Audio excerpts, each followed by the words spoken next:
try my no-bake, only 4 ingredients Milo muffins. Off niya. 3/4 cup of Milo.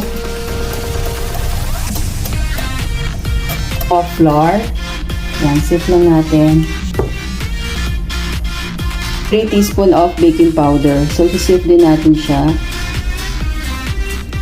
This is 3/4 cup of brown sugar.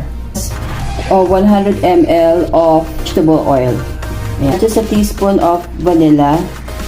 Ito na yung dry ingredients. We will now mix the wet ingredients. Ayan.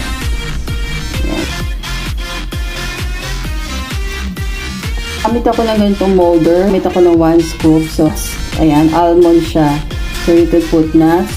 Or kung gusto niyo plain lang, pwede naman plain lang siya. They are ready to be steamed for 20 to 25 minutes.